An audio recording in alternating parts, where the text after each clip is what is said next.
Another essay regarding the origin, nature, uses, and properties of artificial stone. This essay was completed by Daniel Pincot, and while I could not find much on this author, there was an interesting entry on this website here, LOT-art. It reads as follows. Pincot had established a factory manufacturing artificial stone in February 1767, but it did not last long, his stock being sold at Christie's in December 1767, when it was taken over and developed successfully by Mrs. Eleanor Code. Code stone became a popular, cheaper form of ornament used in the neoclassical architecture of the early 19th century. So, as we explore these essays and publications surrounding the idea of artificial stone, just take note of the names in various terms. They may weave together throughout history and provide a more stable timeline for this idea of manufactured stone. This led to more connections and documents which we will read through. If we can link these documents and create rough timelines, maybe it can provide some context for how this technique has risen and fallen, not only in recent centuries, but in our ancient past. So let's read.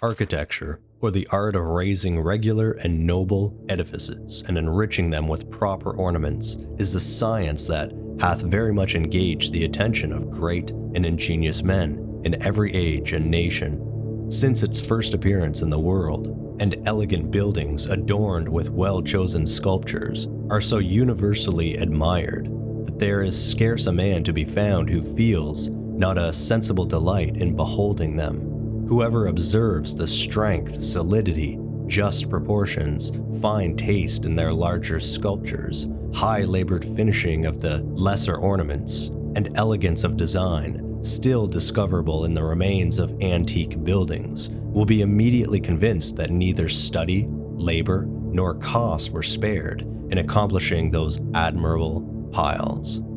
But such rich and noble productions are very rarely found among modern performances. Though we are not without ingenious and justly esteemed architects who give proof of an ability in every respect equal to them, if they were possessed with the same means. But the changes of times and a different climate altering the face of things, added to the exceeding great price of good sculptures, and the aversion of many persons to plain buildings, which induces them to employ bad artists for the sake of cheapness, and perhaps sometimes for want of skill enough to choose good ones, may be the principal causes of that vast heap of execrable ornaments, if I may call them ornaments, found about most of our English buildings.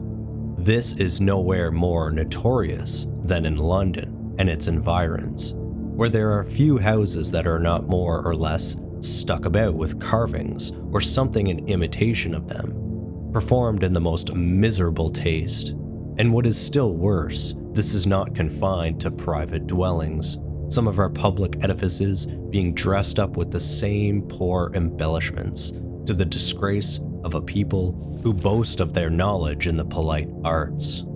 Again, if we turn our eyes into the many gardens that are adorned with imagery, such a troop of distortions present themselves as would incline a judicious beholder to believe the sculptors had intended to burlesque and not imitate nature. And were it not descending too low, we might take notice of that prodigious swarm of vile, unmeaning notchings found in all the burying places in the kingdom. Hence it is easy to perceive why some who are judges of what is excellent in these works of art study a plain magnificence in their buildings, neither choosing the heavy expense of good ornaments, nor being able to bear the sight of bad ones. But the exceeding great price of cutting fine figures in marble, or even Portland stone, prevents many more of the judicious from adorning their gardens, temples, etc., therewith, contenting themselves without sculptures,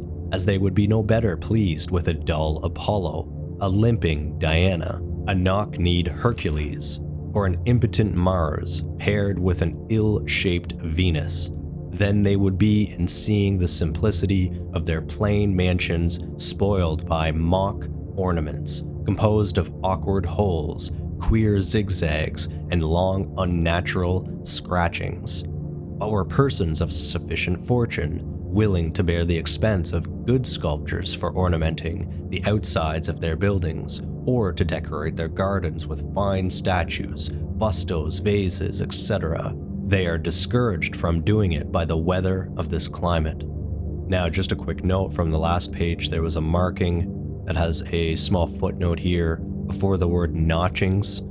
and it reads, "The carvers call the cutting of gravestones notching." Alright, back on track. For it is a certain and well-known fact that the weather in this island has so destructive an effect on Portland, Bath, and other rock stone, and even marble itself, when exposed to the open air, that their surfaces are soon destroyed, and in time, the whole so greatly impaired that not only the beauty, but design and meaning also are lost. And this is most of all seen in the near populous cities, particularly in London and its surrounding villages, where many of the modern artists are eyewitness to the ruin of their own works. This decay of marble and other stone is not confined only to our country, but attends all climates, is more or less visible according to the different constitutions of the air, and occasions over the whole globe so broad and striking a scene of destruction that it causes a painful sensation in almost every beholder.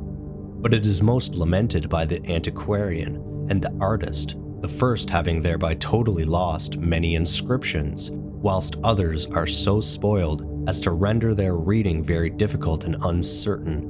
and the latter having thereby been deprived of many bright examples, which would have been well worthy of his imitation.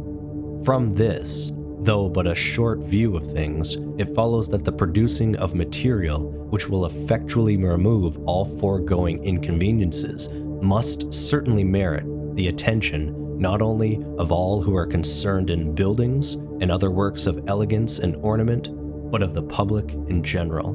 To show therefore that artificial stone, composed of proper materials, well manufactured and burnt, will fully answer the above purposes, is the principal design of this treatise, in conjunction with some specimens of such work which are actually performed.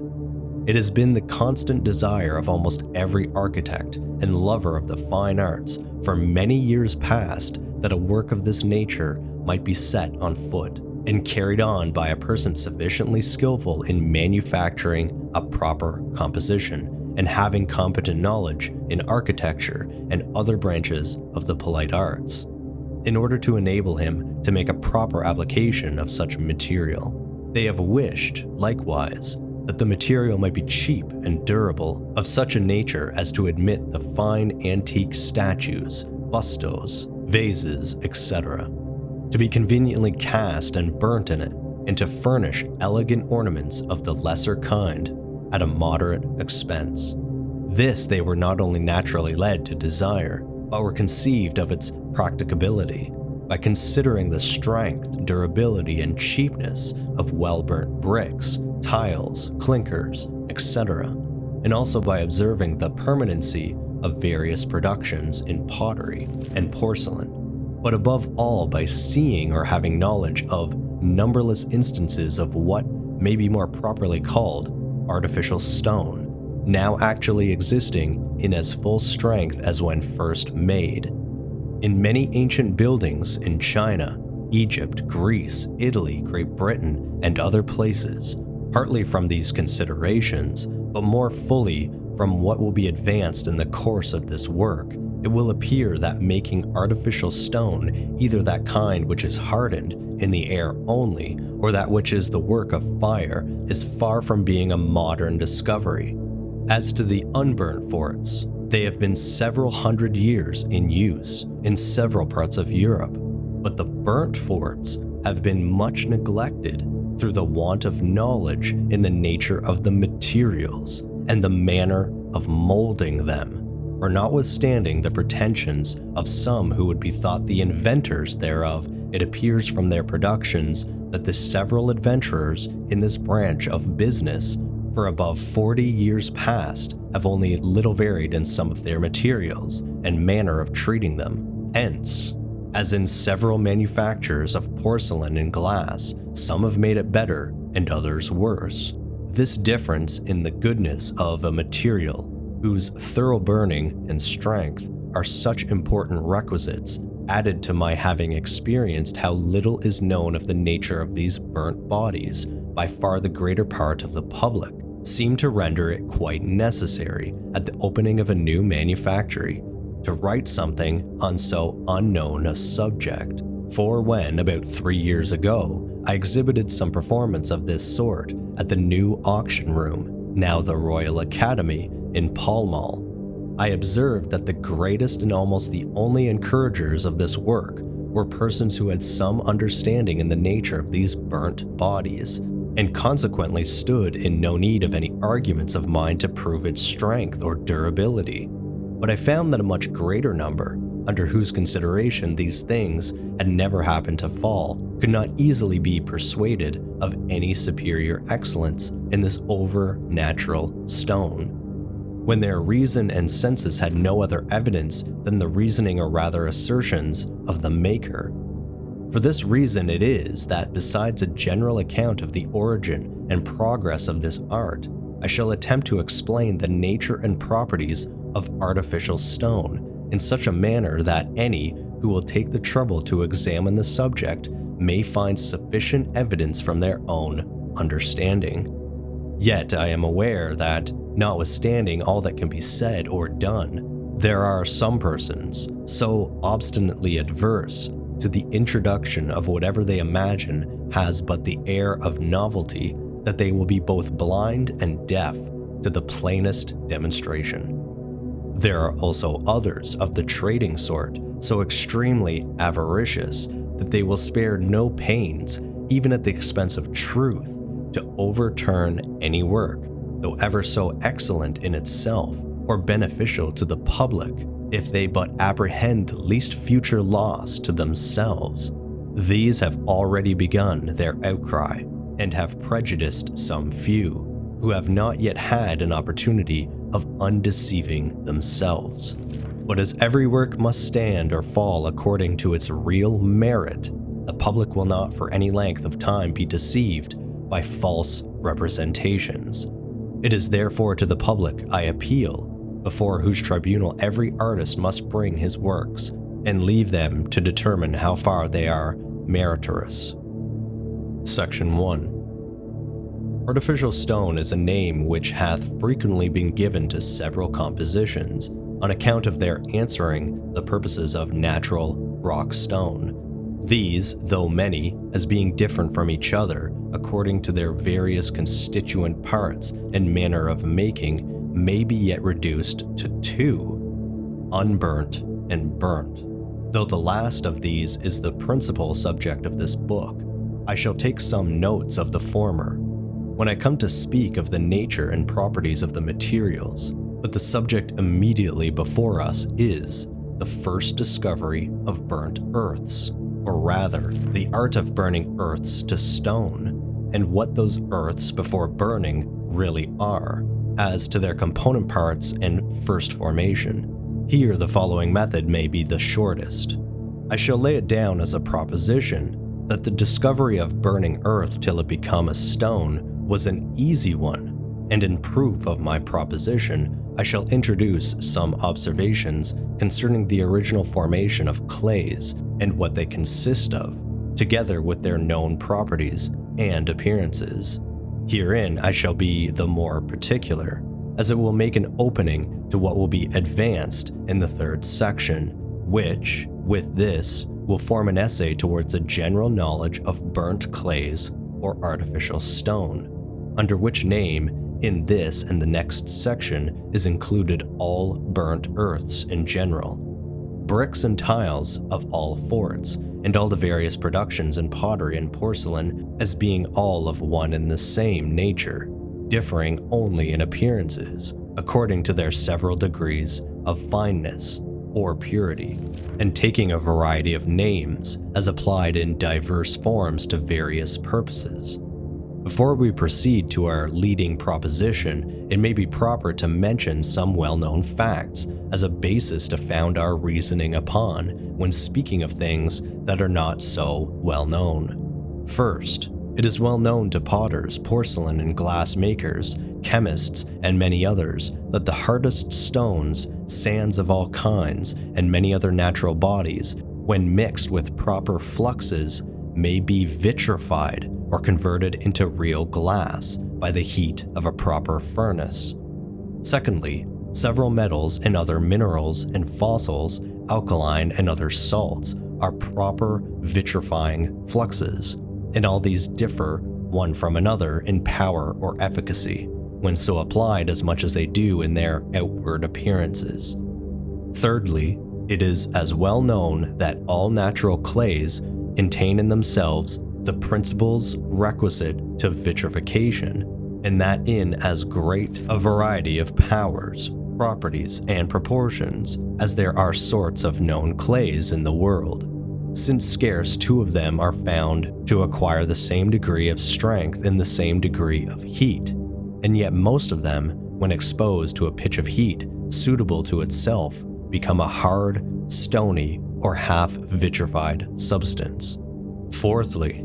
all the various colors in glass, enamels, etc. are given to them by metals and other minerals. Iron gives a red, and that brighter or heavier according to its preparation or purity, and is observable that by very much the greater part of the clays, all over the world, are of a red color when burnt. Numerous observations of this kind might be produced of other metals, minerals, and fossils with similar circumstances in clays, but, not being needful to the present purpose, they are here omitted. These things are premised as known circumstances, and as they stand simply in common experience, we proceed directly to our first proposition, which is this: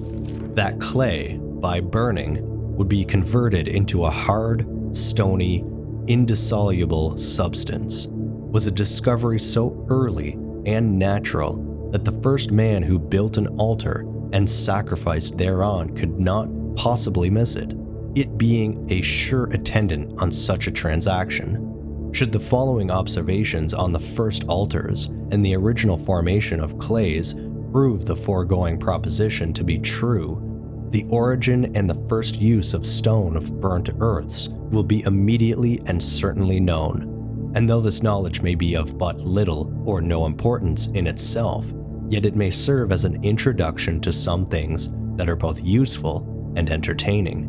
That the first altars were built of lumps or cakes of earth, laid as bricks, are in a wall, seems to be a matter quite agreed on by all who have examined into the transactions of men in the earliest ages of the world, to which we may add that from many circumstances which may be gathered from the sacred books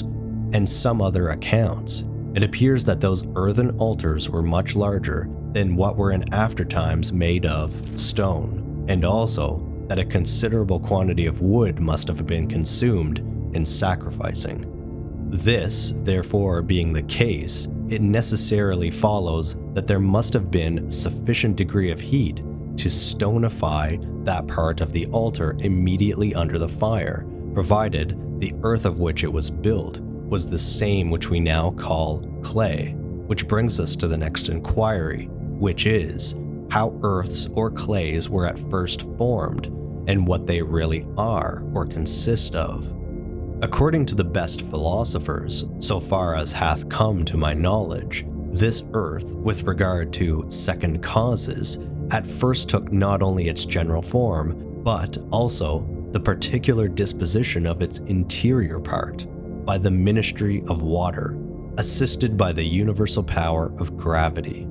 Hence, from a chaotic state in which they first lay, the various species of natural bodies which constitute the solid part of this globe subsided from the watery or fluid part, the finest parts of each still floating, according to their several specific gravities, formed thereby diverse strata, which have since been in many places disturbed or broken. Thus far the philosophers in the present state of the earth agree. What hath been asserted by Dr. Woodward of the deluge affects not much the present inquiry, for the consequences are nearly the same, relating to clays in general, whether his accounts of that catastrophe be true or false. Yet what I have to advance concerning clays appears to be a new argument in favor of part of the last named hypothesis, but it is more particularly a confirmation of the foregoing account of the first formation of the world. For upon the strictest examination of clays, it appears that they are not distinct species of creation, having their parts, properties, and proportions of the principles of nature, formed peculiar to themselves, in like manner as stones, metals, and other distinct bodies, but they seem to be merely compositions of the really formed parts of all the other species of substance that constitute this earth, and that in as great a variety of different proportions of those parts as so great a number of ingredients will admit. This consideration, compared with those common well-known facts mentioned in the beginning of this section, will soon make it appear what clays really are. Should this be thought not sufficiently clear, let those who doubt either believe me, who have tried them myself, or try for themselves the following experiments. Collect specimens of several of the many clays which are brought to London for various purposes, or where this may not suit on account of distance, a sufficient number may be found in almost any country or district in this or any other kingdom. Carefully examine them while raw or unburned, either by reducing them to dry powder or diluting them in water or any other means, so that their parts may be separated as much as they can be, and hence some of the component parts will be found as above described. Then take fresh lumps of the same clays, and after drying expose each to different degrees of heat till they run in the fire, nicely observing the change of appearance throughout the whole operation. This may all be done at one operation in a small wind furnace, by putting in about 12 pieces of each sort and drawing out one piece of each at certain periods as the heat is raised. This being done, make artificial clays of such materials or principles as are discovered in the natural ones, exposing them also to the same degrees of heat. Then compare all together, and I am persuaded whoever does all this will conclude that clays are nothing more than the dust of stones, sands, metals, fossils, etc., each containing its own proper principle of nature. Hence we may see why alkaline and some other salts, sulfurs, etc. are no more discernible in raw clays than they are in other bodies, wherein though they exist, they are so enveloped or locked up as not to be the object of our senses, till by the force of fire they are set at liberty, and clays, being composed of the same bodies, however fine the parts, are yet sufficient to hold those salts, etc., as firmly as in larger masses. But when clays are exposed to such a degree of heat as to set those salts at liberty, they immediately assist the vitrification, and are a second time locked up, and escape our senses. It may also be observed that most of the clays now found have acquired a firm, tough consistence by lying many years buried in large masses, which, added to their having thereby lost most of their looser salts, hath rendered them very unfit to promote vegetation, unless long exposed to the open air, or mixed with other matter, whereas their first formation they must have been more loose, open, and replete with salts, and probably much more kindly to the growth of plants than that soil which hath since covered them. This observation of clays growing tough by time is confirmed by experience, for compositions of similar natures are found to be thus affected if proper degree of moisture is preserved in them. I will just add that loose blackish soil or mold which covers great part of the earth, upon examination, and a little reflection will be found to be nothing more than the exuvi of nature, the ordure of animals, and divers other matter, accidentally thrown together. There could, therefore, be none of it at first creation, nor much till some years after, and consequently this was not at first the upper stratum of the earth, as some have thought. Having thus far shown what clays originally were and now are, and compared the account with what the philosophers say of the subsiding of the terrestrial matter at the creation, it naturally follows that the finest parts or dust of all other bodies must have been upheld or floated longer in the waters than larger parts. This dust at length settling also, and taking in its way a proper portion of salts, became the upper layer of the ground, fully furnished with the principles requisite for vegetation when assisted by water, or for vitrification when exposed to fire.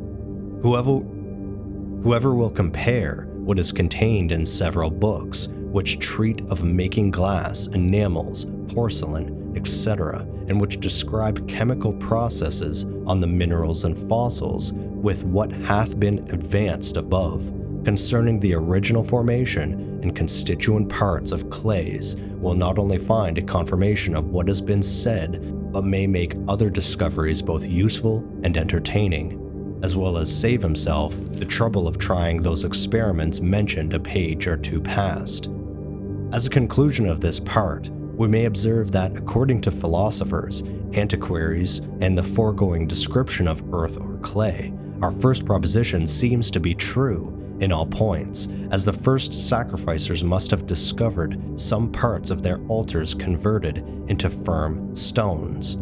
A phenomenon like this must certainly have been very surprising to persons so unacquainted with the properties of natural bodies, as the first inhabitants of the world must have been, and what could more command the attention of persons upon the search for whatever they apprehend might render their situation more agreeable, than to see that the same fire which consumed the victim and the wood made the altar strong and indissoluble. This being once known, it was exceeding easy to find that while the clay was soft, it might by the hand be fashioned at pleasure, and thus in all probability began the art of making stone of burnt earth and diverse vessels for domestic uses. Nor may it seem extravagant to suppose that this discovery was not only the first in the world that contained curiosity as well as great usefulness, but that it might be the mother of another, perhaps equal, if not superior, in value.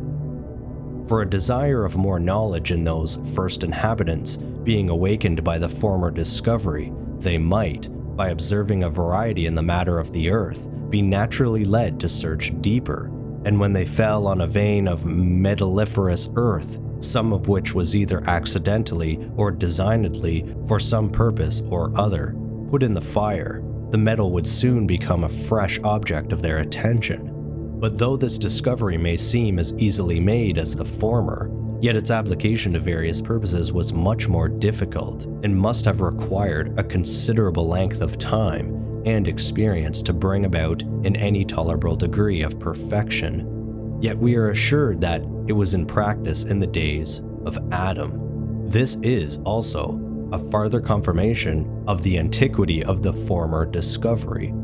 For without stones of burnt earth, they could not well make proper furnaces for purifying their ores. But should some say that they might have used for this purpose raw clay, the consequence is still the same, for they must have been first convinced that the clay would endure the fire.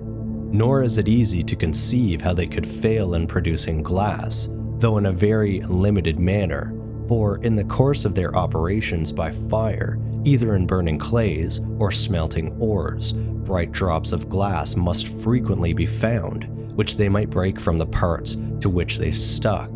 keeping them carefully till they had a proper quantity, after which they might be melted altogether. And this, I am inclined to think, was the only known way of making, or rather finding, glass, till many ages after the deluge, which rendered it so scarce and valuable as it seems to have been in those early times. I cannot quit this part of the subject without observing that however inconsiderable the study of clays may appear to some, yet they certainly contain sufficient matter not only to exercise usefully the mind, but also to afford no small degree of gratification to the curiosity of the ingenious and speculative, and like other things which are neglected on account of their commonness, might lead to the explanation of many a phenomenon at present mysterious. Section 2. Having in the foregoing part taken notice of the antiquity of the art of making artificial stone, or as it was formerly, and perhaps more properly, called stone of baked or burnt earth, we shall, in this part, take a brief survey of the progress of it in the first and some following ages of the world, with a few remarks concerning its application to various purposes in several nations, and also offer an observation or two on the properties thereof and of natural rock stone, from whence will appear the essential difference between the two species.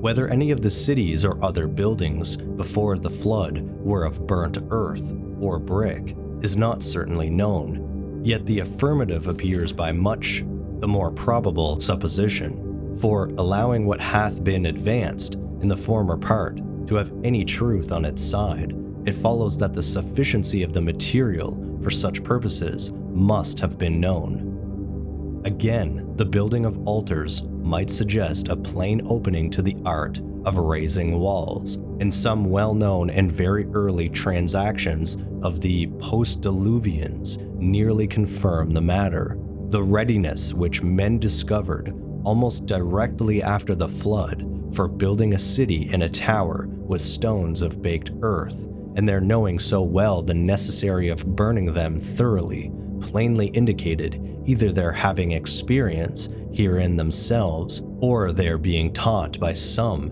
who were possessed of such experience by former works. For that it was a conviction of the strength and durability of burnt earth that determined them in its favor, in preference to natural stone, appears pretty plain from the text, which shows that they intended the building for a perpetual monument of their name and place, as well as for a general rendezvous. But this knowledge of the permanency of thorough burnt brick they could not have had from their own experience as to time, that being evidently too short, nor did they know enough of the causes of the cohesion or decay either of natural or artificial bodies to come at it by reasoning. They must, therefore, have been taught it, which appears to be really the case, for Noah and his sons were all not only then alive among them, but lived many years after, and had lived long enough in the old world to know the arts therein practiced, and undoubtedly taught not only the above, but many others also to their several tribes, and that even for many years after the dispersion of mankind, and thus the knowledge of these and many other things was spread all over the world. Hence, it is probable that this business was in practice long before the deluge. It is, however, very well known to have been in great use a few ages after, and from many hints which may be gathered from ancient writings and some rare pieces that have been found, it appears that men soon grew pretty dexterous in handling these earthen materials, and as they made vessels for domestic uses tolerably handsome, so also it seems probable that the first idolaters made their gods therein. If we compare these sacred writings with the first accounts of pagan mythology, it may not appear extravagant to suppose that images of Noah and his sons with certain figures or hieroglyphics signifying their teaching arts to the people, and their other actions were the first works of this kind that were performed in the world. And in time, as men lost or corrupted what had been taught them concerning the true God, they defied these ancient fathers and worshipped their images, giving them various names according to their several languages or varying ideas. Thus, in all probability, began the making of imagery, and with it idolatry, and progress of which appears to have been so rapid that in a few ages it might be a query whether gods or men were the more numerous. In this situation, it would have been a little wonderful if a people so very fond of god-making should miss doing it in a material so luckily adapted to the purpose as clay, though they soon used other materials also. Hence arose their having a tradition that God made the first man of tempered clay, which, being impregnated with the celestial fire, took life, and became flesh and blood. And when persons found that their men of clay, by common fire, became lasting stones, it required but very little priestly jumbling to form the story of Prometheus. But thus to follow the uses that have been made of this material would be endless, and of no service. And even to mention all the greater instances thereof in the world would only serve to swell this work to a needless bulk. I shall, therefore, confine myself only to some remarks on its uses in China, Greece, Italy, and England, the reason of which choice will soon appear.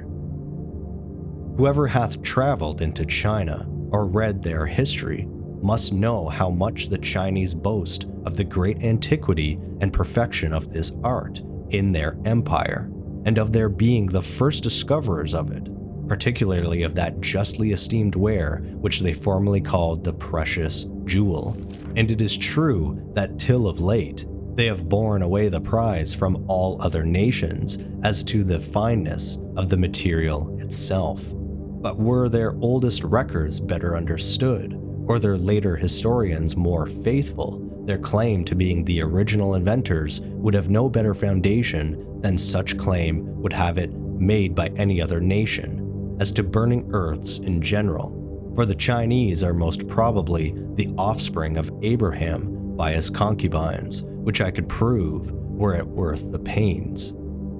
As to the perfection of their ware, if the matter were fairly examined, it might be found that the discovery thereof was more owing to accident than design. For in the course of so mighty a work as digging up, tempering, and mixing the clay with proper matter, molding and burning the bricks, or rather stones, for building that prodigious wall esteemed one of the wonders of the world, added to their having ready at hand the finest clay hitherto discovered, they might easily be led to that knowledge which they ascribe to their own great sagacity. And notwithstanding what they say of the vast antiquity of their fine ware, it does not appear to be so old as the building of that wall. As to their painting and glazing, they are modern. Having made mention of the Chinese wall, it brings into my mind a remark thereon of Isbrind Idis in his travels overland from Moscow to Peking, which is to the following effect. Upon his surveying that stupendous instance of human labor, and seeming not to know that the materials thereof were burnt earth, he expresses some wonder that a wall, which had stood upwards of 2,500 years, should still have the appearance of one that had not been built above 20, it being remarkably clean and not grown over with moss and weeds as old walls usually are. This remark naturally introduces the intended observations on the essential difference between natural and artificial stone, which observations, though they may here seem wrong placed and have the air of digression, can have no ill effect on a subject like this. Upon that single circumstance, taken notice of by the noble traveler above named, if no other had ever mentioned the materials of that famous wall, we might have safely concluded that it was built of artificial and not natural stone, as may be seen by the least reflection on what follows. That species of whitish rock stone commonly used in buildings hath a great dependence on a certain degree of moisture for the maintenance of its texture. These stones, being a little dried, greedily imbibe the moisture of the air, if fitly exposed thereto, which is a nourishment and support to their strength, and where the heat of the sun, during its preference, deprives their surfaces of more moisture than can be supplied in his absence, the stone is soon defaced. Experience also shows that if stones of this texture have their pores locked, or rather choked up by any resinous or oily matter as varnish or paint, so that the moisture of the air cannot freely enter their surfaces. They become weak and rotten much sooner than otherwise they would. And if their moisture is quite exhausted by the force of fire, they in appearance seem to take a different mode of existence, as in making lime.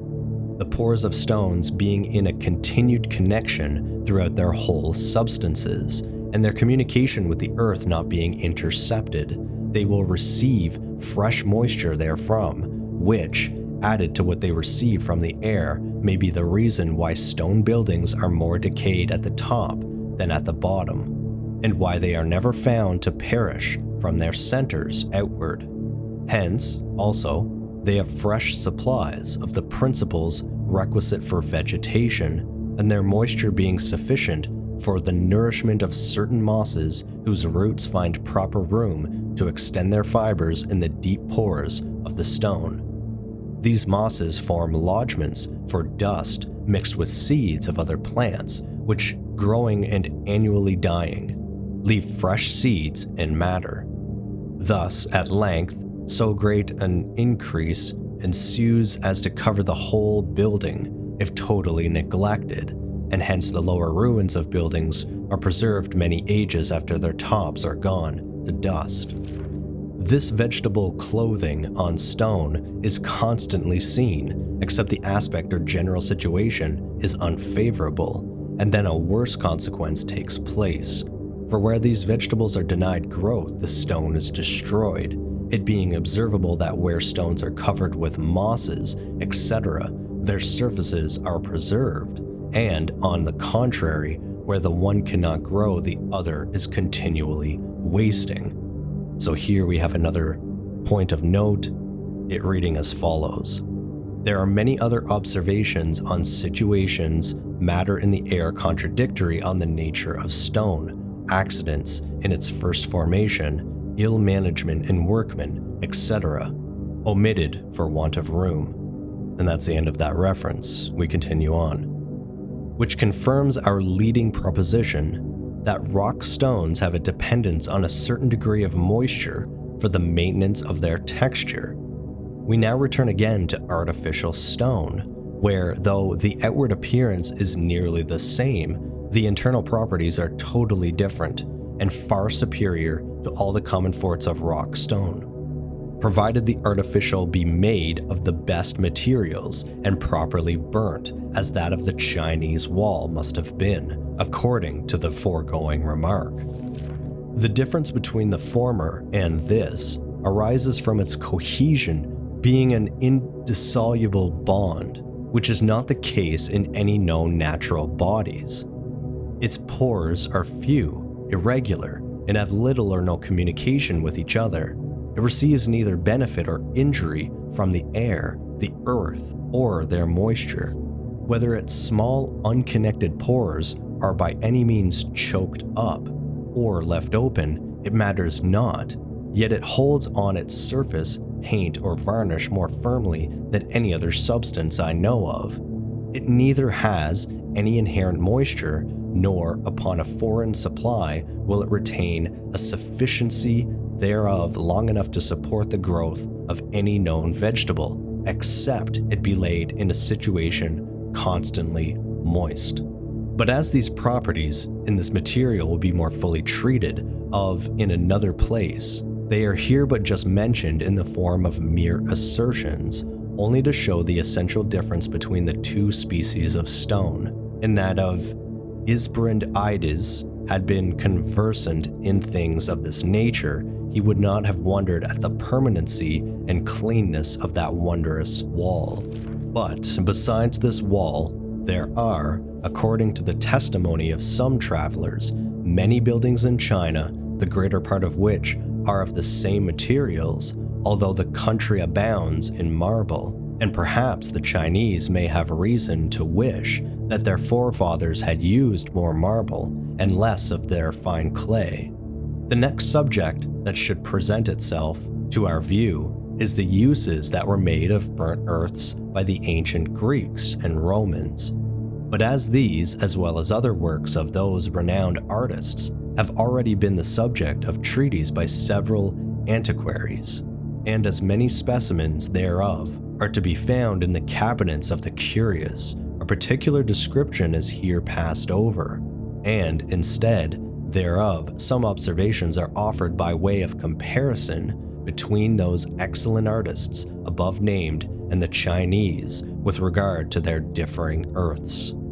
A little consideration will make it appear a very unlikely circumstance that the knowledge or possession of the finest and most durable material that could be adapted to the use of performing fine sculptures should be shut up in a corner of the world, among a people notorious for being bad designers, and who have scarce any of that knowledge which have so great fame to the Greek and Roman artists, while these either had not, or knew not, the use of any other earths proper for burning but such as were coarse and of a bad color. Yet even on these they frequently bestowed much skill and labor, and hence it is plain that if they had been possessed of those finer materials, they would have made a much more noble use thereof than those who had them. Had this really been the case, it would not be absurd to suppose that they, instead of covering their burnt earths with marble, would rather have covered marble with burnt earth.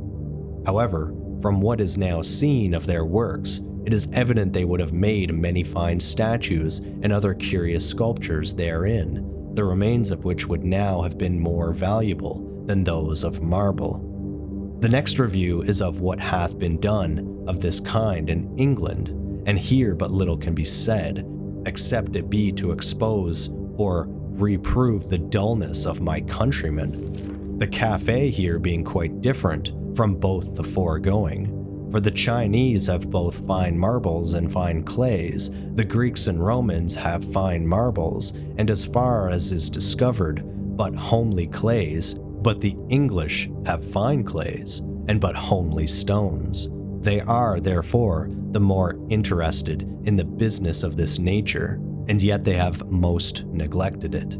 I cannot here say anything more to the purpose than what is found in a book that was published about 66 years ago, entitled The Country Purchaser or Builder's Dictionary, a part of which is here transcribed. The author, discoursing on brickmaking, mentions some improvements therein as proposed by one Mr. Worledge, who, among other articles, speaks of earthen pipes formerly made for the conveyance of water underground at Portsmouth in Hampshire, and of grates and backs of chimneys made by Sir John Winter, formerly of Charing Cross. Then, after speaking of the application of these materials to door and window frames, he, Mr. Worledge, says this is one of the most feasible and profitable operations I know in England to be neglected. Then the author himself goes on. It is really my thoughts much might be done concerning making of chimney pieces, stone moldings, and architraves for doors and windows, and architraves for fascias, for fronts of buildings, etc. If that men of this profession would but set their minds to work, to contrive some good composition of earth, and a way to manage it well in molding, burning, etc. But the more is the pity, men of this profession are like the materials they work upon, heavy and lumpish. It might be made a query, whether a composition of earth, something like to common Crocker's earth, would not in some measure answer the design, since it is apparent that whatever form the Crockers are pleased to put their earth into, it retains it after drying and burning, although crocks and such like things are formed very thin. Now suppose that chimney pieces or the like were made in molds and dried and burnt when they came to be set up. If they were not thought smooth enough, they might be polished with sharp sand and water, or a piece of sharp sand, stone, and water.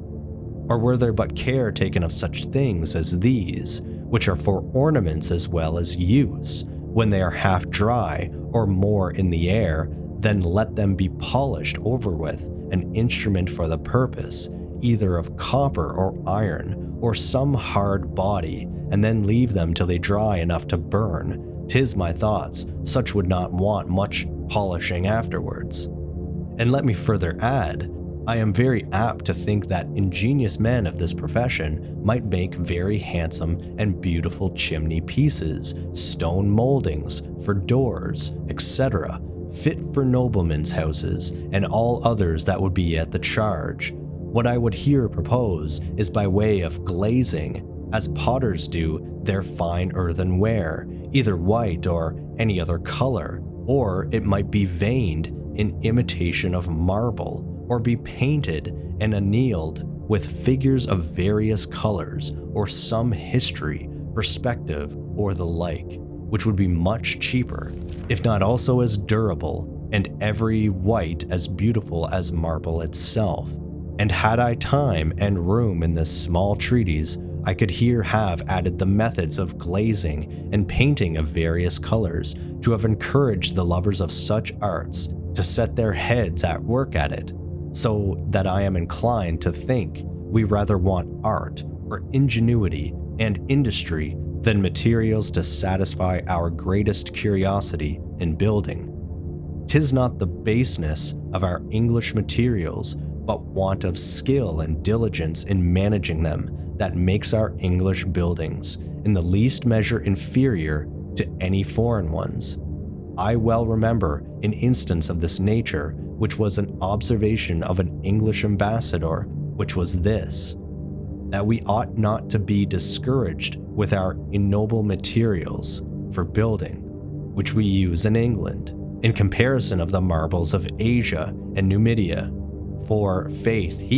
I have often, at Venice, viewed with much pleasure an antiporch, after the Greek manner, erected by Andreas Palladio, upon 8 columns of the Roman order, the backs of stone without pedestals, the shafts or bodies of mere brick, 3 feet and a half in diameter below, and consequently 35 feet high, as himself hath described them in his 2nd book. Than which, faith the ambassador, mine eyes never yet beheld any columns more stately of stone or marble, for the bricks were first formed in a circular mold, and were cut before they were burnt into 4 quarters or quadrants, or more than 4 parts, for he could not certainly tell how many the sides were. Afterwards in laying, jointed so close and nicely, and the points concentred so exactly, that the pillars appear one entire piece. And therefore I would not have Englishmen be disheartened that we do here want those firm and solid stones, which nature hath furnished other nations with, but rather to exercise their ingenuity, to supply ourselves by art with those things which Providence hath thought fit we should want, unless we would do so. And if we can but bring such things to perfection, which have been here hinted at, it may be hereafter rebound to the honor of the English nation. I mention these things here purely to stir up inquisitive persons, to endeavor after an improvement of such arts, and that they might not be so stupid as to suppose that either they or their forefathers were arrived at the ne plus ultra of this or any other art. And I believe that's just the ultimate art.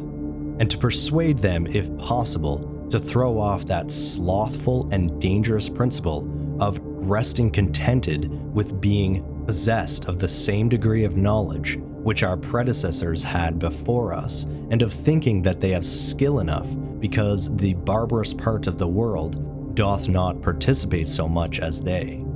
But I would very fain, if it lay in my power, prevail upon mechanics, to see what improvements in their possessions they can bring forth. This quotation shows the state of these matters in the time of its author, who seems not to have known that making artificial stone was in practice several hundred years before.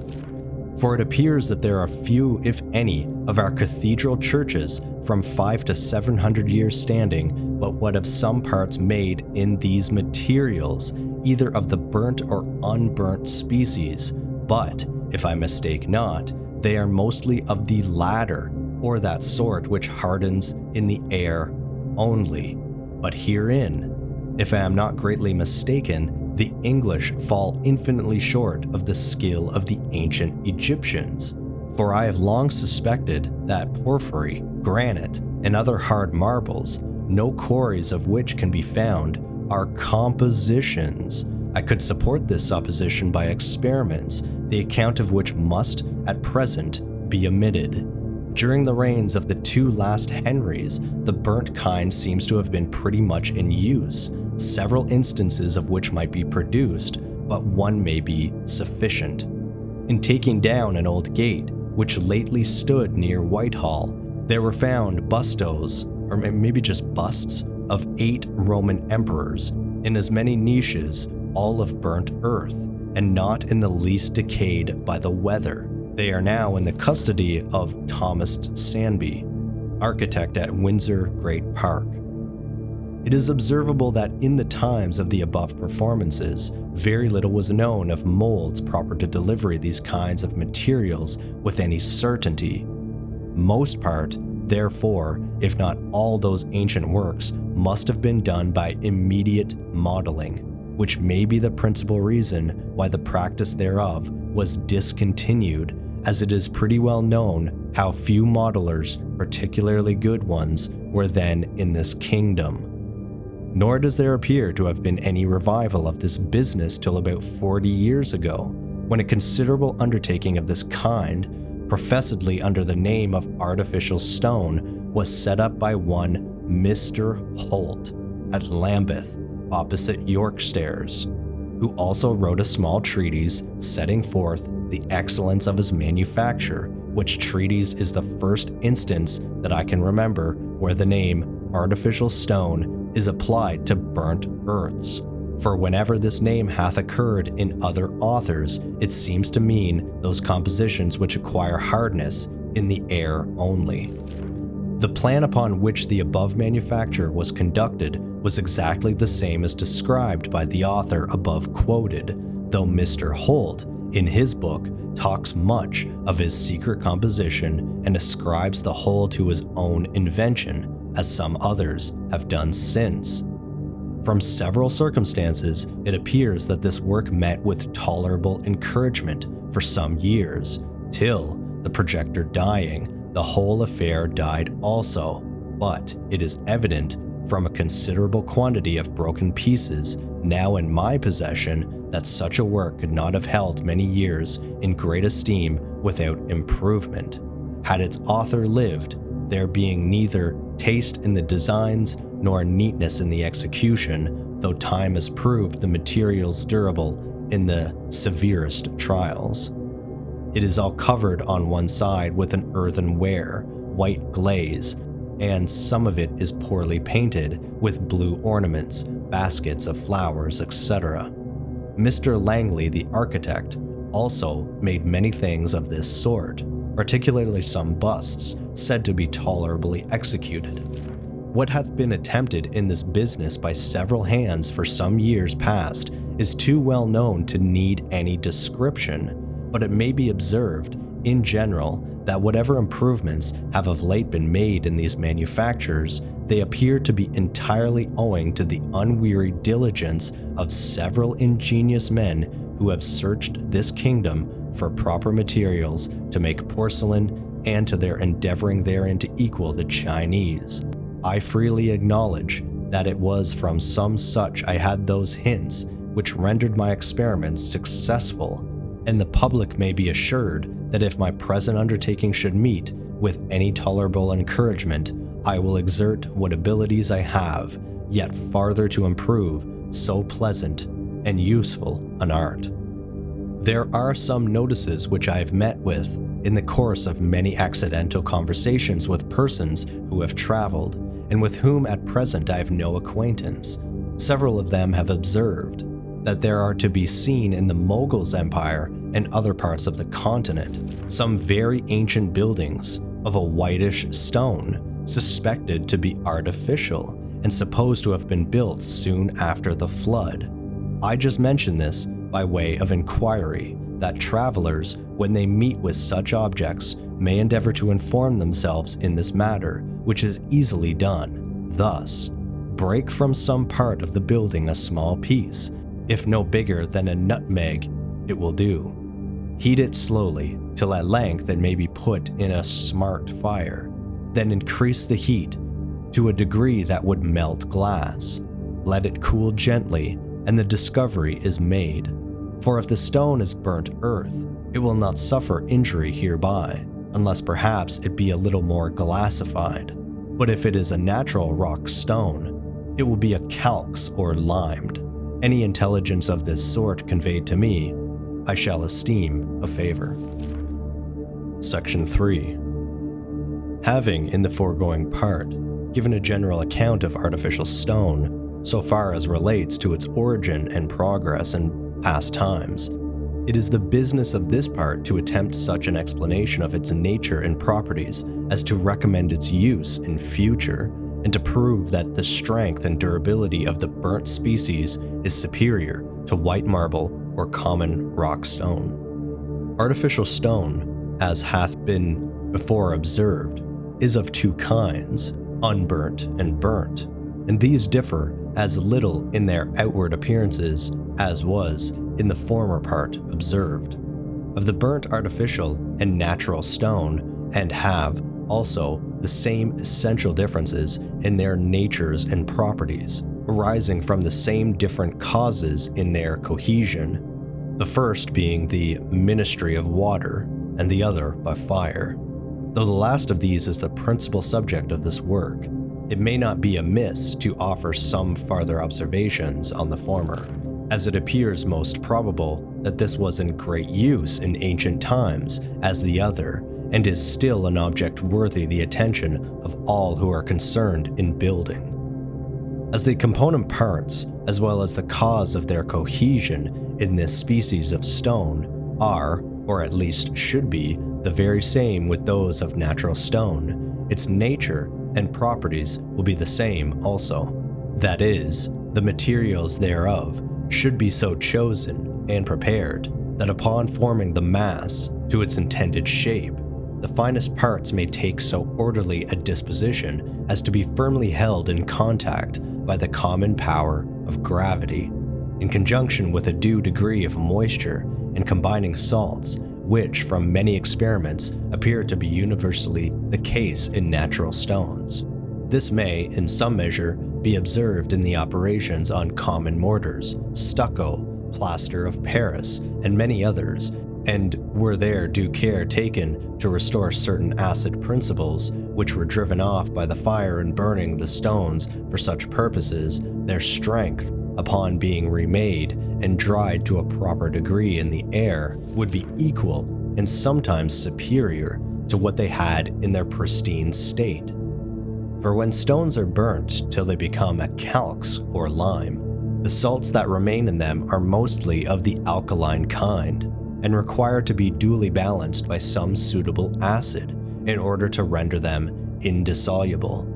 which appears to be the reason why scummed milk and some other liquids containing certain degrees of acidity are known to make these bodies more strong and durable, and some mineral acids perform this still better. The idea of fixing or rendering alkaline salts indissoluble by balancing acids may to some appear new, but in this cafe, the matter seems demonstrated by fact, or I am greatly deceived by my own experiments, for according thereto, compared with some natural appearances, the stonifying principle in some waters, the effects of which are so often seen, arises from mineral acids in conjunction with that species of salts, which upon burning natural stones are found therein. This I could farther explain by several experiments, compared with some observations on the changing hardness of stones and stony matter in their several stages,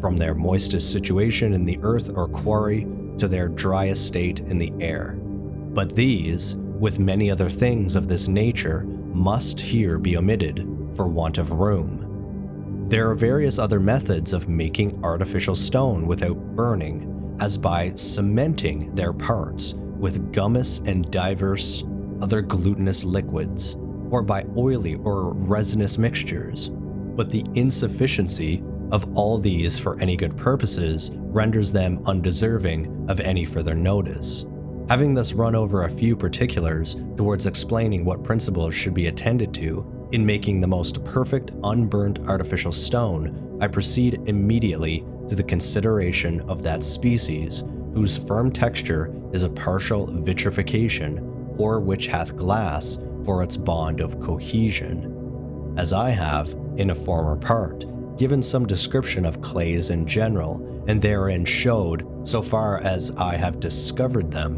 what are the various materials in their compositions, and as, also, by comparing them with certain well-known facts, I have explained the means whereby they so constantly become such half-vitrified, indissoluble substances after being exposed to suitable degrees of heat. What has been offered may afford sufficient testimonies touching the nature of burnt earths in general, the permanency of which, when properly fired, is universally known by the constant applications thereof to diverse purposes, in numerous forms, such as bricks, tiles, pottery, etc. Having therefore treated on these inferior kinds, there only remains porcelain and the best artificial stone as matters of farther consideration. These last being in the strictest sense but one species, and having the same identical constituent parts, need no other distinctions than fine and coarse, the degrees of grinding being proportioned to such magnitudes as are required in their application. But the finest of these, being well known as an article in common use, and having already been treated of in other books, may here be passed over, that we may bring forward the principal subject intended, an explanation or proof of that proposition, which stands as a title to this section, and may be thus stated. That kind of artificial stone, which hath all the requisites hereafter described, is far superior in strength and durability to white marble or common rock stone. The shortest method for accomplishing this, with any tolerable evidence to those who have not hitherto studied upon what principles such bodies exist, may be by first offering some general remarks on their ingredients singly. Secondly, by naming those requisites which constitute a sound, well-finished piece of work, and then by showing whereon those requisites depend. Hereby we shall form distinct heads, the several explanations of which will not only lay open the nature of such compositions, but also prove that their cohesion is really glass, whence it must follow from common observation and well-known experience that our first proposition is true, provided things are conducted as here described. For though diverse compositions called artificial stone have been, and hereafter may be produced by persons wholly ignorant of the nature of properties, of their ingredients singly, or of their effects when combined, yet a competent knowledge herein, besides constant circumspection through every operation, is absolutely necessary to the performance of these works, with their proper requisites. To proceed with all possible clearness, it should be first observed that these expressions, vitrifiable, unvitrifiable, too much or too little of vitreous materials, etc., must be understood in limited senses, meaning only that they are such or otherwise as exposed to determined degrees of heat. Again, various combinations, each containing several ingredients for producing either partial or entire vitrifications, may be so composed that some are glassified with moderate heats, and another set requires something more, whilst a third class demands intense fire to awaken their vitreous principles. Hence these substances attain several degrees of hardness, it being observable that glass and glassy bodies are more or less strong according to the different forces of fire requisite to their vitrification. Let it be observed, by the by, that the weakest of these are known to endure the weather beyond marble. Things being thus premised, I pass on, and observe that as all clays are compositions, so likewise every combination made by art, with similar ingredients and properties, may be called clay, though some particular principles of the first are purposely admitted in the last. Hence, we have two classes of clays, natural and artificial. Notwithstanding, there is such an infinite variety of natural clays in this kingdom, not one hath hitherto been found sufficient, without other ingredients, to make artificial stone, with all its requisites, the reasons of which, regarding their general species, need no mention, being already obvious. Yet there are some few which, judging only from appearances, bid fair for the purpose, being fine, and in some small subjects are, when exposed to moderate heats, of middling strength and well colored. These, from experiments, appear in the main thus composed. For a basis they have fine sands and calxes, much lead and some tin, both naturally calxed and iron, and strong fluxing salts, blended with bituminous principles. And I'm not sure if I'm saying that right, but bituminous, I think that it's like a coal. All which being intimately united by long lying together, are become tough and soapy. Hence in artificial clays they make good auxiliaries, but bad principles. It being evident to those skilled in these matters that this set of ingredients, proportioned as they are in nature, must be insufficient for large works, the vitrifiable parts being too tender and abundant, as well appear hereafter. This being the case, recourse must be had to artificial clays. These may be divided into two sorts, one without,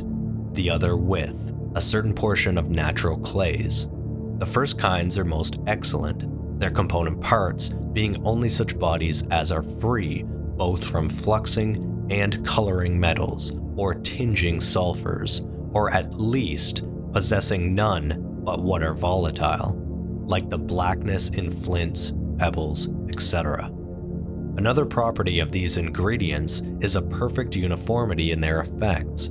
through every operation. The vitreous parts, also, are of that sort, before noted for being most obstinate in the fire, or requiring the strongest heats to vitrify them. These compositions, when properly burnt, have at once the strength of porphyry, and the brilliant whiteness of the finest statuary marble, but on account of certain inconveniences, they become at present too expensive for common use, and therefore, till a farther discovery can be made for working them with more freedom, we must be content with lowering the quality by mixing some portion of the natural clay. Thus is produced the next class of artificial clays, the nature of which will more fully appear from the means whereby the following requisites are produced, or their contrary avoided. Good artificial stone should, in the first place, retain perfectly the form it receives from the mold. Secondly, exactness in its dimensions. Thirdly, it should be free from cracks or fire flaws. Fourthly, it should be equally burnt or have an even firmness throughout its whole substance. Fifthly, it should have but small unconnected pores. And lastly, bright stone color should grace the whole. To begin with the first of these, which is a perfect retention of figure, or maintaining exactly that particular shape received from the mold, this may well be esteemed a leading requisite, since a want thereof renders all the rest utterly useless. In the general relation concerning this material, it hath been described as a substance whose cohesion and strength depend on a partial vitrification. It is easy to conceive that there is in these compositions, considering their intended applications, a necessity for limiting their vitrification or rendering it but partial. For were this total, any particular device would be impracticable, without a very different and more expensive mode of operation. On the contrary, were the portion of vitreous matters omitted, there would not be the least degree of strength, and of the many gradations between these extremes, there must be but one that best maintains a balance, whence it will appear that the unvitrifiable ingredients supply the office of supporters to their fusible companions, and that these two grand principles require not their quantities, but their powers, to be in exact equilibrium. For the vitrifiable parts being rendered too abundant by an intense heat, the supporters will float, and hence distortions must ensue. Again, it is requisite that the unvitrifiable materials be of such a nature that during proper heats they may retain sufficient strength, not only to support the nearest adjoining parts while in fusion, but also that a small portion thereof may sustain the entire weight of the whole subject. There is a difficulty attending this that exceeds whatever is observable in any other kindred operation. Besides the above-mentioned circumstances, there are a variety of others that are productive of deficiencies, not only in this, but also in the next requisite, to which we proceed, considering them together as being nearly connected. Therefore, secondly, several pieces delivered from the same mold should, when burnt, not only retain exactly equal dimensions, but also possess that same dimension particularly required. Notwithstanding a precise production of this requisite is within reach, provided the manufacturer understands the constitution of his material. Yet, experience hath proved, by several instances of mistake, that it demands, in many respects, a scrupulous exactness far exceeding what is required in smaller works of porcelain, but with regard to the choice and also the adjusting of the proportions of its component parts.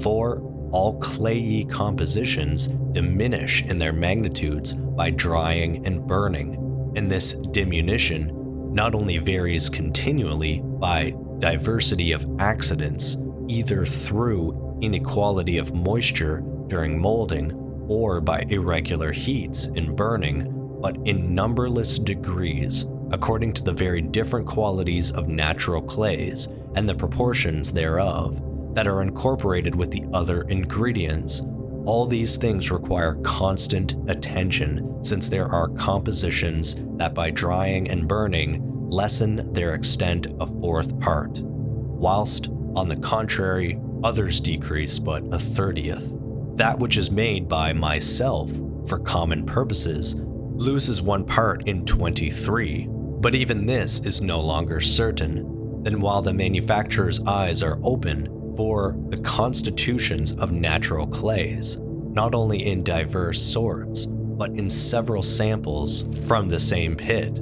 are so various and uncertain that no standing recipe can be performed, every fresh parcel of clay demanding new experiments to determine the proportions. This abatement of extension is the cause of failure in the next requisite, before mentioned, which was, thirdly, freedom from cracks or fire flaws. Though these are frequently but of small consequence, they should, if possible, be avoided, being defects, yet in some species they are almost unavoidable, there being few subjects that have not, by necessity, their entire weight sustained only by some one part. Consequently, the whole is not equally at liberty to decrease its extent, and hence, in ponderous subjects, notwithstanding diverse contrivances and much care, chasms or flaws will sometimes happen, nor is this marvelous when it is considered that at the very instant the casts are delivered from their molds, a diminution commences, and continues not only through drying without, but also in the furnace, until their moisture is entirely exhausted. Then the increasing heat immediately produces an expansion, which ascends in conjunction with the fire, making the casts exceed the limits of their first moist state, provided that the composition loses not more than a 20th part of its volume. Again, falling from intense heat until quite cold, they descend to a less extent than at their greatest unburnt dryness. Yet, notwithstanding these great and nearly sudden changes, many subjects are produced perfectly sound. Fourthly, an equal and almost impenetrable firmness throughout the whole substance is a most important requisite in that material which deserves the name of artificial stone, a deficiency herein being certain destruction when exposed to too much moisture and severe frosts. For whatever subjects have only their surfaces hardened, whilst their centers remain scarce, anything more than dried clay must, by the first moist season, be furnished with water sufficient to pervade and fill all their interstices, so as to increase the volumes of their unburnt centers, which immediately, or in the first severe frost, must burnt to pieces the enclosing crusts. To explain which, it is well known that clay, being only dried, increases its volume upon the accession of moisture, and experience teaches that when these fine clayey bodies are burning in subjects of considerable thicknesses, they attain a red heat on their surfaces,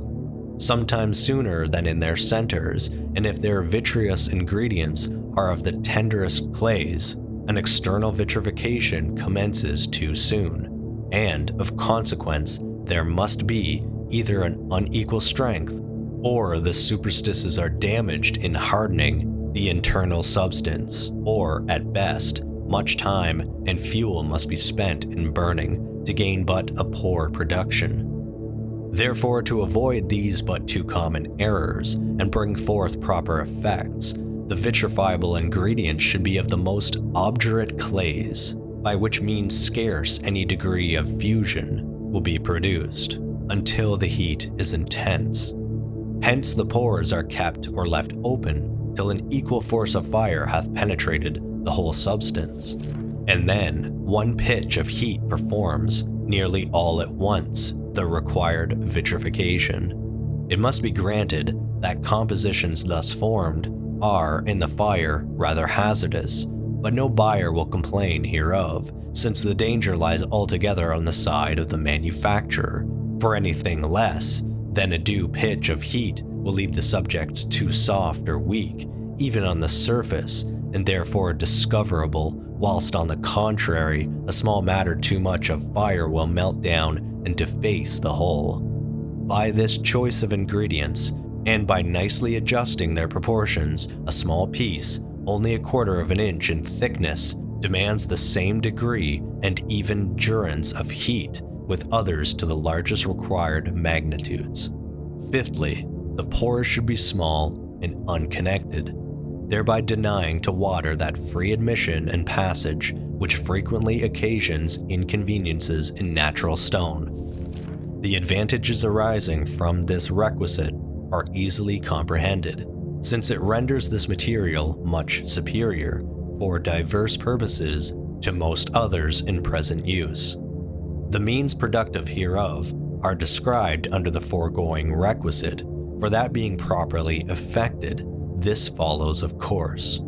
Yet, as there are compositions which, by nature, must either be defective herein or injured in other respects by burning, and as some specimens thereof have been, and may again be offered to the public, an observation or two thereon may not appear unnecessary.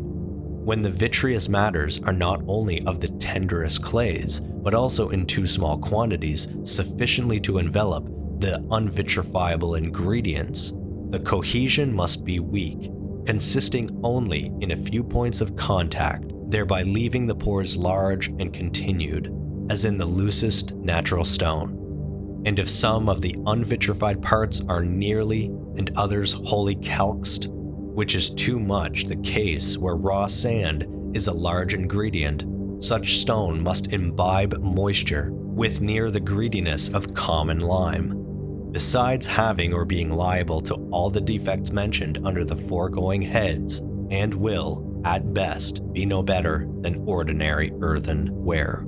Such are those compositions whose greatest excellence is cheapness, having for their principal parts natural clays, the other ingredients being only employed as openers, to save the subjects from flying to pieces through a speedy accession of the fire. These, provided they have but a case-hardening heat, will to the eye appear very fair. But a fair appearance should be produced by much better means than slack burning, as will be seen under the next requisite, which was, lastly, a bright stone color, neither the dull redness of common terracottas, nor a chalky whiteness being esteemed agreeable. A brilliant color in the finer branches of porcelain making is reckoned one principal requisite,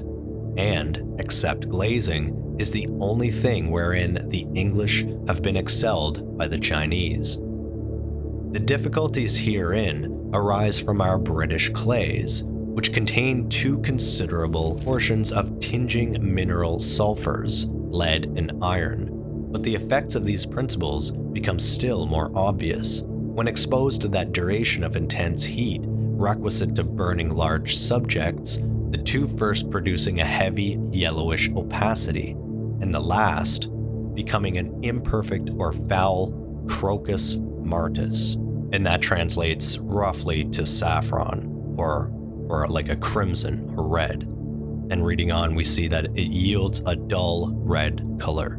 to remedy which, as well as other inconveniences already mentioned, the smallest quantity possible of natural clay should be used, and the other ingredients chosen as described under the head of pure artificial clays. By these means, a small portion of those coloring being dispersed among larger quantities of colorless materials, they only spread an agreeable tincture over the whole. And notwithstanding these compositions are something more expensive than those under the foregoing head, their additional beauty and strength sufficiently balance the account. What I have advanced concerning the several requisites of the most perfect artificial stone may be safely depended upon, being the result of actual experiments made with close attention, and is a real description of the composition which I make for common use.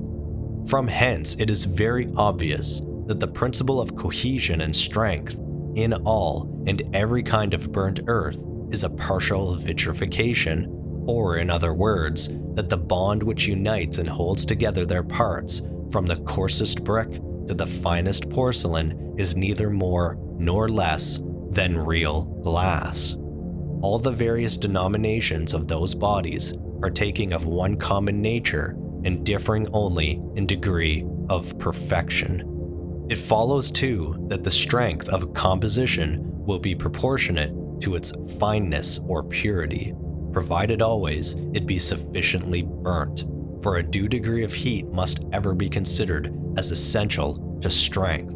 And where that due degree is attained, I think I have demonstrated that those bodies we have been considering are equal, if not superior, to any known natural bodies in point of durability. This truth has many facts and monuments to support it, as would fill a volume to appeal to them distinctly. Some are known to have stood near 3,000, others from 2 to 1,000 years, not to mention abundance of later date, in almost all parts of the world, and there is no reason to be assigned why that which is now made should not be as durable as the oldest of these monuments. But as I am convinced that the best composition in the world must fail unless thoroughly burnt, I would strongly recommend to all whom it may concern that they take a little pains to become judges in this particular. The experiment I propose to them is easy and certain. Get of the manufacturer a piece of his burnt composition, not less than an inch thick. Break it, and put 1/2 in a warm water for some hours, increasing the heat of the water to boiling. Then break the watered piece, and it is soon discovered if the center and superficies are equally hard, and if the wet piece be as hard as the dry, if no failure is found under this test, it is properly burnt, and will never decay in the weather. Were this caution duly attended to, the manufacture of artificial stone would become more extensive and useful than most people are aware of. Of the use and application of artificial stone. As I would treat my subject impartially, I shall begin with pointing out the inconveniences which attend it, and it is easy to conceive that a composition made soft enough to cast in a mold, out of which it is to be taken while moist, should incur much hazard and occasion much trouble when thrown into a form whose length is disproportioned to its thickness. To give a more determinate idea of the disproportion I speak of, I shall just mention that I have produced a piece near 4 feet long, 9 inches broad, and 2 inches thick, which was quite straight and sound, but the extraordinary hazard and trouble attending such piece through every operation after its discharge from the mold till it goes into the fire, as well as the danger of warping while in it, must of course add to the expense.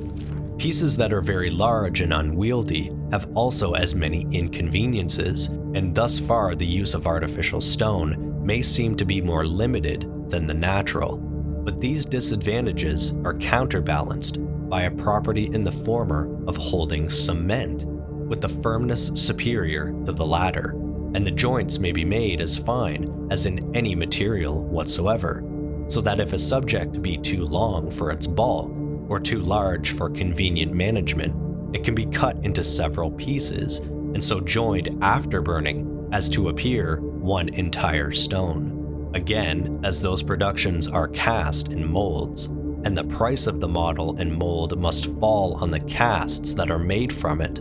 so upon single subjects there can be no great saving of expense,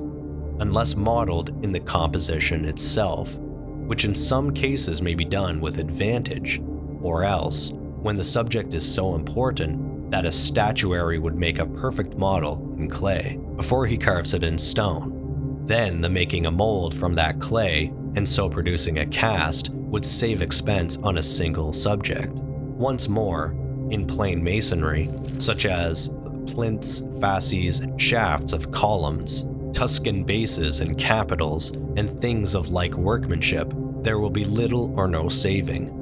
We have now been considering artificial stone under its greatest possible disadvantages, notwithstanding which, it has a just claim to the attention of every builder, not only on account of superior strength and beauty, but of cheapness also, and that in every kind of ornamental work. The saving here is very considerable over natural stone, and that in proportion to the enrichment. As for instance, more in the pound will be saved in Corinthian than Ionic capitals, and more in these than in Doric. Besides, things which are scarce practicable in natural stone, or not without prodigious expense, may be produced in this composition at a very moderate rate. In short, the artificial stone here offered to the public is equal to every wish of the curious, being little inferior to marble in appearance, not so liable to damage by a blow. When broken, it may be joined with more ease and firmness, and if ever so foul, may be cleaned without the least injury to the surface. The desire of those gentlemen in particular is hereby gratified, who have been long in search for a material that would endure the weather, in order to have casts from the best antique statues, bustos, vases, etc., placed on the outsides of their buildings and in their gardens, an end which cannot be answered by plaster of Paris, neither by lead, in which, as it requires frequent painting, the character is soon lost. Thus may the most admired works of antiquity be transmitted to the latest posterity. I cannot avoid mentioning other circumstances in this material favorable to the curious, which is, that in forming a figure, group, or any subject whatever, it is easy to make perforations of various sizes and directions, in a manner almost, if not quite impracticable in any other substance. so that such as are desirous of playing fountains may indulge the most luxuriant fancy without much extraordinary expense. Nor is it less adapted to inside than outside ornaments. As a specimen, I shall only mention chimney pieces, now to be seen at the manufactory, which may, with great propriety, be brought into the most elegant buildings, being only to be exceeded by statuary marble itself.